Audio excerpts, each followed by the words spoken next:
Hello बेटा, good morning. देखिए बेटा, इससे पहले हमने पढ़ा था Faraday law of electromagnetic inductions. यानी what is Faraday law of EMI, electromagnetic inductions क्या है, उसका फर्स्ट लॉ और सेकंड लॉ हमने दोनों ही पढ़े थे। फैराडे फर्स्ट लॉ क्या था और फैराडे सेकंड लॉ क्या है। ठीक है, आज हम उसी के ऊपर एक न्यूमेरिकल करके देखना चाह रहे हैं जो फर्स्ट लॉ और सेकंड लॉ के ऊपर है। न्यूमेरिकल्स के न्यूमेरिकल प्राइज मान लीजिए the magnetic flux change, the magnetic flux change, क्या होता है? Magnetic flux change of A coil, of A coil. Magnetic flux change of A coil is, book में दे रखा है 12 इंटू 10 की पावर -3 मैग्नेटिक फ्लक्स की यूनिट होती है बेटा वेबर, टू 6 इंटू 10 की पावर -3 वेबर। ये मैग्नेटिक फ्लक्स चेंज हुआ है 12 इंटू 10 की पावर -3 वेबर से 6 इंटू 10 की पावर -3 वेबर तक इन 0.01 सेकेंड। इतने सेकेंड। Calculate induce EMF. तो बेटा आपने क्या निकाला? Calculate induce EMF. Calculate induce EMF. Induce EMF आपने निकालना है। बेटा सबसे पहले जो दे रखे हैं, जो नोन है वो लिखिए। नोन क्या है और अननोन क्या है, ये दोनों ही आपने लिखने हैं। तो इसके अंदर बेटा नोन क्या, मैग्नेटिक फ्लक्स चेंज दिया हुआ है। जो मैग्नेटिक फ्लक्स है वो चेंज दिया हुआ है। टाइम दे रखा, इंड्यूस ईएमएफ निकालने। सॉल्यूशन क्या है बेटा? 5 फ्लक्स ये मान ले 12 इंटू 10 की पावर -3 वेबर। ये तो क्या होगा 5 और 5 कितना बेटा? 6 इंटू 10 की पावर -3 वेबर होगा। 5 हो गया और क्या होगा? 5 भी होगा। dt कितना बेटा? 0.01 सेकेंड। ये dt रहेगा 0.01 सेकेंड। इंड्यूस ईएमएफ आपने निकालने, तो E बराबर क्या बेटा? -d5/dt। E किसके बराबर होती है? -d5/dt के बराबर होती है। ये था -5 -5 अपन dt। ठीक है, अब 5 क्या बेटा?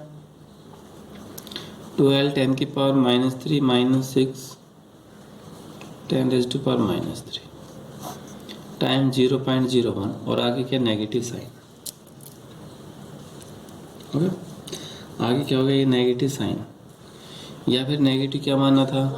5 to -5 जो ये है 5 to -5। चाहिए इसको आप आगे कर लो, ये नेगेटिव कर लो, चाहिए पॉजिटिव करो, मर्जी आपकी। जैसे भी अगर आप इसको सोल्व करोगे, अगर नेगेटिव मान रहे तो इंड्यूस ईएमएफ कितने? -0. इसको सोल्व करोगे तो 6 वोल्ट नेगेटिव हो सकती है और पॉजिटिव भी हो सकती है। अगर फ्लक्स इतना चेंज हुआ है तो उसके द्वारा बेटा इंड्यूस ईएमएफ है वो कितनी है? 0.6 वोल्ट के करीब। तो ये आपके पास क्या था कि जैसे Faraday law of electromagnetic induction के ऊपर एक न्यूमेरिकल, कि फैराडे लॉ ऑफ ईएमआई क्या है, उसके ऊपर फ्लक्स अगर चेंज है तो ईएमएफ है वो कितनी चेंज होगी, इस टाइप का कुछ न्यूमेरिकल। ठीक है, अब हम इसके बाद पढ़ेंगे बेटा लेंजेज लॉ। इसके बाद जो टॉपिक है वो हमारा लेंजेज लॉ। ये टॉपिक लेंजेज लॉ क्या है? तो लेंजेज लॉ बेटा क्या है? ये नहीं, ये जो Lenz's law, polarity of the induce EMF. जो लेंजेज लॉ है gives about the polarity of induce EMF. जो इंड्यूस ईएमएफ चेंज होगी वो कैसे होगी? फ्लक्स चेंज होगा with respect to time, induce EMF change होगी। तो जो इंड्यूस ईएमएफ चेंज होगी उसकी पोलैरिटी के बारे में जो बताएगा उसे हम क्या बोलेंगे? Lenses law. वो आपके पास क्या होगा कि लेंजेज लॉ होगा। तो according to this law the polarity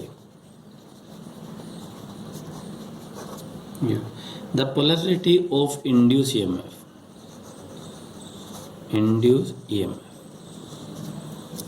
polarity of induced EMF is such that it opposes the change in magnetic flux with time, such that it opposes the magnetic flux with time। Time के respect में जो flux change होता है उसका क्या होगा बेटा? Opposite. ठीक है, वो आपके पास क्या है? Lenses law. यानी जिस भी डायरेक्शन में इंड्यूस ईएमएफ चेंज होती है, जैसे कॉइल के पास अगर आप नॉर्थ पोल लेके आओगे, साउथ पोल लेके आओगे, तो अपर है एंड मान लीजिए ये कॉइल है, ठीक है, ये आपके पास एक कॉइल है और ये मैग्नेट है, नॉर्थ और साउथ। अगर आप इसको पास में लेके जा रहे हो, इस बार मैग्नेट को इस कॉइल के पास में लेके जा रहे हो, जो सेंट्रल जो लाइन है, जो मैग्नेटिक एक्सिस है, ये तो ये स्टेट में, ये मैग्नेटिक एक्सिस जो भी है नॉर्थ और साउथ। जैसे जैसे इसको पास में लेके आओगे बेटा, तो ये है इस डायरेक्शन के अंदर ही हो जाती है, यहाँ से ये इस डायरेक्शन के अंदर। अपर जो पार्ट है इस डायरेक्शन में कैसे? Anti clockwise. और जो लोअर पार्ट है बेटा वो कैसा होगा? Clockwise direction. अपर पार्ट वो कैसा है बेटा? एक एंटी क्लॉकवाइज। और एंटी क्लॉकवाइज के लिए पोल कैसा होता है?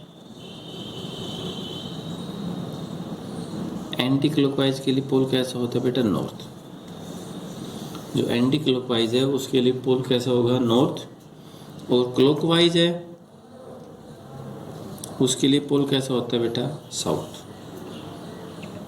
तो जो पोलैरिटी की जो डायरेक्शन है उस डायरेक्शन के साथ पोलैरिटी की जो डायरेक्शन है वो इंड्यूस ईएमएफ के चेंज होने से, मैग्नेटिक फ्लक्स के चेंज होने से इंड्यूस ईएमएफ आएगी।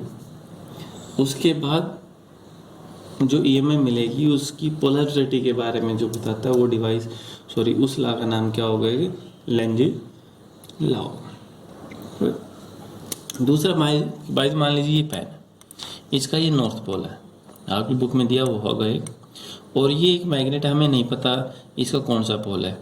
अगर हम इसको इसके पास लेके आए तो अगर अट्रैक्शन होता है अपोजिट पोल है, और अगर एक दूसरे को दूर भगाता है तो क्या होगा? सेम पोल है। तो भी आपके पास क्या हो गया? पोलैरिटी के बारे में। तो ये था आपके पास लेंजेज लॉ, जिसको आप एक्सपेरिमेंटली भी बता सकते हो कि कॉइल है, अगर उसके पास मैग्नेट लेके आ रहे हो वो अट्रैक्ट करती है तो दोनों के ऊपर अपोजिट पोल है। अगर एक दूसरे को रिपेल कर रहे हैं it means they have the same pole. उनके बीच में पोल कैसे होंगे? वो आपस में एक सेम पोल हो। ठीक है बेटा, तो ये थे आपके पास लेंजेज लॉ। इसके बाद कंजर्वेशन ऑफ एनर्जी है, जो लेंजेज लॉ है वो क्या? कंजर्वेशन ऑफ एनर्जी के ऊपर है, क्योंकि इसके अंदर मैकेनिकल वर्क है इज मूविंग द मैग्नेट्स। जैसे मैग्नेट आगे पीछे होती है तो वहाँ पर मैकेनिकल वर्क होता है बेटा। मैकेनिकल वर्क है यानी जो मैग्नेट है आगे पीछे मूव करती है तो उसके दौरान क्या मिलेगा आपको? मैकेनिकल वर्क मिलेगा। ठीक है, अब वो मैकेनिकल वर्क इलेक्ट्रिकल एनर्जी के अंदर भी चेंज हो सकता है। कोई अगर मैग्नेट चेंज नहीं होती, मैग्नेट आगे पीछे मूव नहीं करती है, या ये मैग्नेट यहीं पर है आगे पीछे मूव नहीं कर रही, तो वर्क डन तो कितना होगा? जीरो। एनर्जी भी कितनी होगी? जीरो, कांस्टेंट होगी। जैसे ही कॉइल है, जैसे ही ये आगे पीछे है, तो ये मूव होने से इसके अंदर मैकेनिकल वर्क हो जाता है। और वो मैकेनिकल उस एनर्जी के अंदर कंसीडर हो जाता है। ठीक है बेटा, तो ये था आपके पास लेंज लॉ के बारे में। Thank you.